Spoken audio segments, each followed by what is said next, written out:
Will I treat you good? Hey, Jared here, rockerazzi.com, 98.7fm.com, and of course, the Sideshow with Nikki Sixx and the Sixth Sense Countdown. Ida, thanks so much for joining me. Oh, it's a pleasure. You know what? First of all, I had to make sure that I pronounced your name right.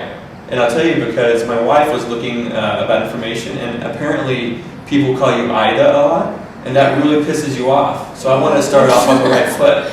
Not really. No? It's alright. It's okay? Yeah. So you're from Norway? Yeah. Ja, jag kan prata lite svenska, but... lite svenska. Yeah. Du flink. Yeah. Anyway, we'll do this one in English though. Anyway, so thanks for taking the time out. I appreciate it. This is the first time in the 98.7 Pentas? Yeah, this is the first time. You had a chance to scope it out? Yeah, it's awesome. It's cool, right? Yeah, it's really cool. Do you hang out there? Oh, I live here. Oh, No, I don't look. live here. No, he lives here though. No, it's pretty cool though, right? Yeah, it's awesome. So, tell me a little bit about what goes on this evening. You're going to kind of do a stripped down set. Is that what's going to happen? Yeah, we're going to do an acoustic show. Mm-hmm. Do you enjoy that? Yeah, I think it's cool. It's a good thing because I don't know, the lyrics come across maybe a bit more. Yeah. Yeah. When you're kind of preparing for a gig like tonight, are there any pre-gig rituals that you do that may be different for a stripped down acoustic set versus a full-on punk rock show? Not really. No, it's all the same. Yeah, it's pretty much the same. Just chilling out, listening to music. Yeah, what kind of music inspires you? Well, rock and roll, Roy Orbison. You've got your Roy Orbison shades on. Yeah, because I'm shy, just like him. Are you? Yeah. Why? I don't know, I was born like that. Yeah. And your music has always been a way to kind of get it out? Yeah, it's good, because I get to say exactly what I want to say. It's like when somebody approaches you and says something to you and you always regret that you couldn't talk back to that person, say exactly what you wanted to say. You know what I mean? Yeah, I know exactly what you mean. So that's kind of like songwriting. You get to think about what you're saying and then you say it. Have you written songs about people specifically that have gotten angry about how you're expressing yourself?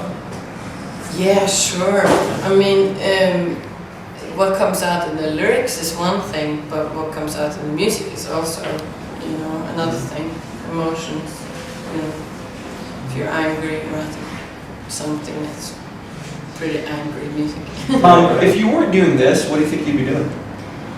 Probably be a carpenter or some working with wood or Something Norwegian? Something very Norwegian? Yeah, like making boats or something. Are you serious? Yeah, I don't know. How funny. So tell us about the new record, because we're big fans. Well, Katla, I was actually recorded in LA. Okay. And it was different from my first album because it was more. My first album had a dogma, Yeah. and it was about I wanted to write all the songs in major chords. Okay. And they were all about breakups or bad relationships and stuff. So the fact that they were in happy chords were a fun thing. But this album, I just didn't have any dogma. I just opened it up. The dogma was that there was no dogma. Okay. So it was just kind of experimenting and do fun stuff instead of. Right. I'm going to ask you some totally ridiculous questions now, and if we have to edit them out, we will. Okay, you ready for these? Maybe. No. Would you remember the last thing that you stole? Oh, good question. No, because I steal a lot. I'm a kleptomaniac, so I don't really steal because I'm not thinking about it. It Okay. just appears. In your purse or in your bag? Really? No. Have you been caught stealing before? No. Well, yeah, once when I was a kid. Yeah. That was terrible. I used to take, because in Norway you can take the bottles, and give them into the shop and you get money from it. So I found out that the shop right next to us, they put all the bottles in the back and you can go back and you can pick them up and then you can go in front and just give them. So I did that a couple of times and bought candy and then the shopkeeper just, what do you call it, like, saw what I Right. was doing. So that was the first time I was busted. Have you ever been to a psychic before?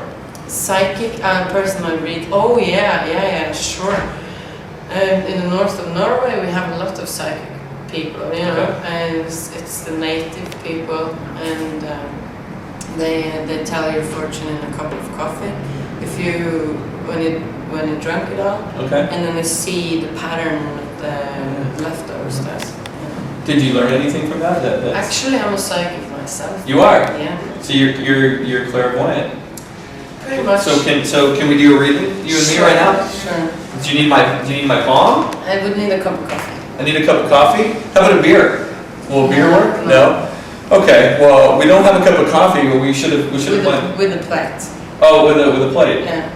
Okay. Well, this is going to be part 2 of the interview. We'll come back and do that. Yeah. What about a shrink? Have you ever been to a therapist before? Sure. Yeah. I have a shrink, yeah. Yeah. You find that useful? Is that good? Absolutely. Yeah. Absolutely. I recommend it. It's like going to the dentist, you know. Mhm. It's a very good thing. You get to sort out your thoughts and your worries. And he's never prescribed any medication for me either, which I think is good. Right. Don't go to a guy who just says, okay, I'll give you whatever, you know. Right. Don't do that. Go to somebody who listens to you and understands what you're saying, and then gives it back to you in a way that you can understand. Do you think that's good advice? Do you think that the press is particularly fair to you? Because in my research, and I mean, it gets brutal out there.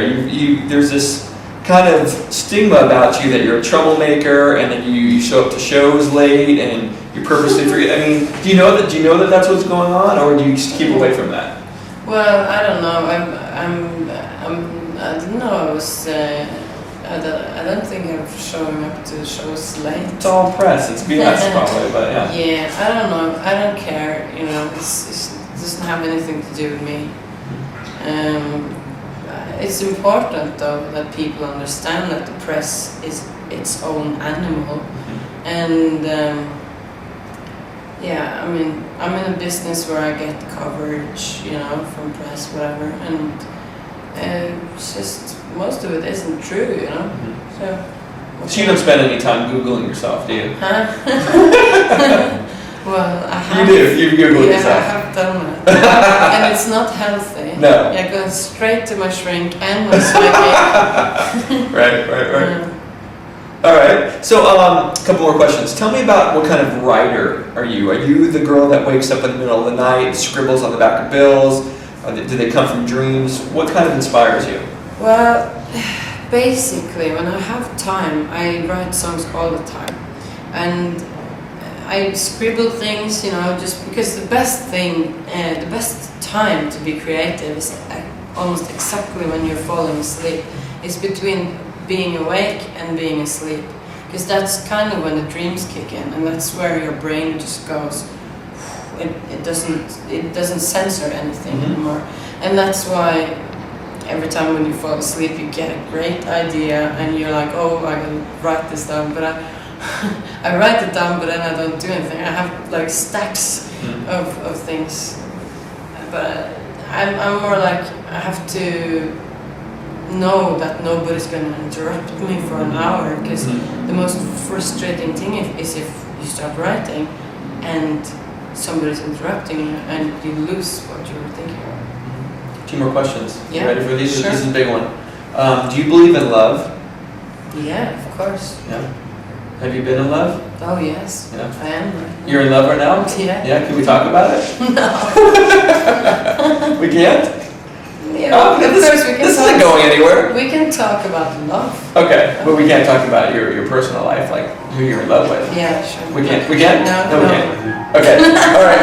And so last question. Okay, Edith, you've got 30 seconds, right? Your house is on fire, and you can only run back in and pull out one thing before the house just goes up in flames. Your pets, your loved ones, they're all safe. Oh. What do you run in there and grab? Oh, they're safe. That's the most Yeah. important thing. Yeah. My cats. Yeah. Rock and roll Fuzz and Lasse. Rock and roll and then the cats? No, they're called. Oh, rock and roll is the name of your cat? Rock and roll Fuzz. Rock and Rolfus? Yeah, and Lasse. They're brothers. Rock and Rolfus and Lassa. So they're safe. Okay, they're safe. Now what do we get?